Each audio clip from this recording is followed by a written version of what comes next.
ఏ శుభకార్యానికైనా శుభారంభం బాంబేలో ఎక్కడ ఉండదా తెలుగు అమ్మాయి, తెలుగు హీరోయిన్? అప్పుడు అట్లాంటి మాటలు ఏమి లేవు అసలు. నాతో కొంచెం తక్కువ వాల్యూ ఇస్తారు తెలుగు. ఇప్పుడు కాదు, ఇప్పుడు ఉంటేమో తెలియదు నాకు, అప్పుడు లేదు. ఓకే. అప్పుడు మాటకు వస్తే నేను మొట్టమొదటిగా థింక్ వెళ్ళిన 4-5 నెలలకి ఎవరో స్క్రీన్ టెస్ట్ ఉందమ్మా ఫలానా 7 బంగ్లోస్ అని వెళ్ళండి అన్నారు.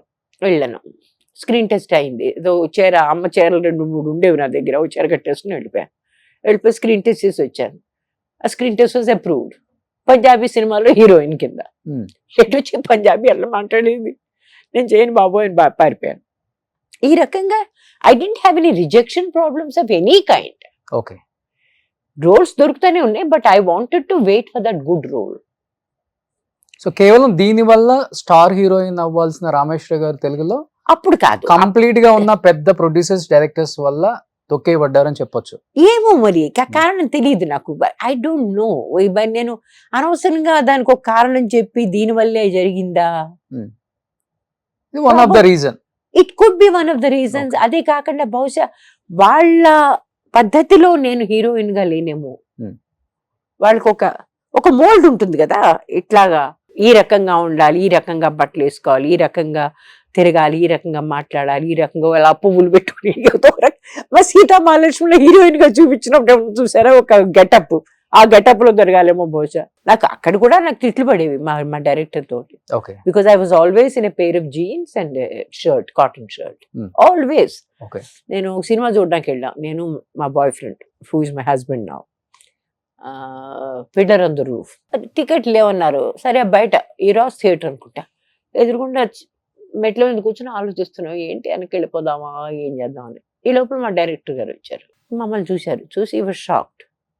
నా పైన కింద నన్ను చూశాడు. ఆయన చూసి ఏంటి ఇక్కడ కూర్చున్నారు అన్నాడు. అంటే నేను టికెట్ దొరకలేదు. ఆహా అన్నాడు అని పక్కెళ్ళిపోయాడు. పక్కెళ్ళిపోయి ఎక్కడో బ్లాక్ నుంచి టికెట్ కొట్టి తీసుకొచ్చాడు.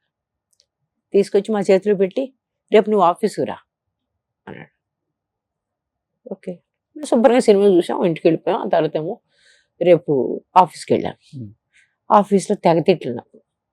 ఎంత పెద్ద సినిమాకి నువ్వు హీరోయిన్ కాబోతున్నావు తెలుసా, ఏమిటి ఆ బట్టలు ఏమిటి, ఆ తీరేంటి. నన్ను సినిమాలో హీరోయిన్, నేను బయట హీరోయిన్ కాదు కదా.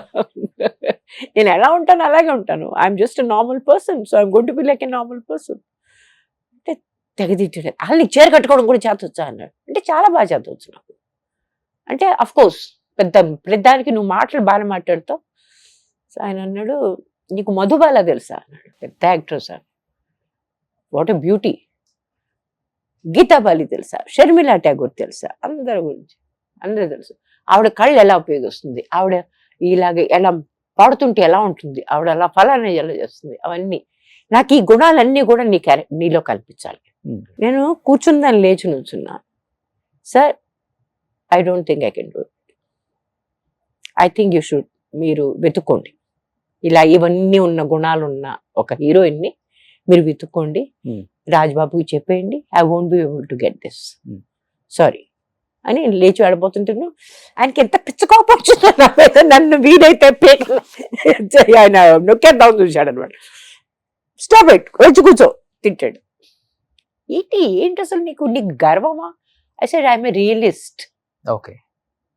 తెలియని వాళ్ళు అరగెంట్, హెడ్ వెయిట్ ఇవన్నీ బహుశా ఇది ఎక్కువ పడి ఉంటుంది ప్రభావం. మీరు అయి ఉండొచ్చు. కానీ ఇంత గొడవలు ఇక్కడ ఏం జరగలేదు. అక్కడ అన్ని జరిగినా నన్ను జడ్జ్మెంట్ చేయలేదు, ఇక్కడ ఏం జరగకనని జడ్జ్మెంట్ చేశారు. అది తేడా. అక్కడ అదే డైరెక్టర్ నేను మోస్ట్ ఫేవరెట్ హీరోయిన్. నేను ఇన్ని మాట్లాడినానే, we used to fight every day. ప్రతిరోజు. ఓ రోజైతే ప్రొడ్యూసర్ వచ్చి మీ ఇద్దరికి అస్సలు పట్టలేదంట, డైరెక్టర్ మిమ్మల్ని చాలా ఇబ్బంది పెడతానంట అని నాతో ఆయన మాట్లాడితే, no sir, is my best friend.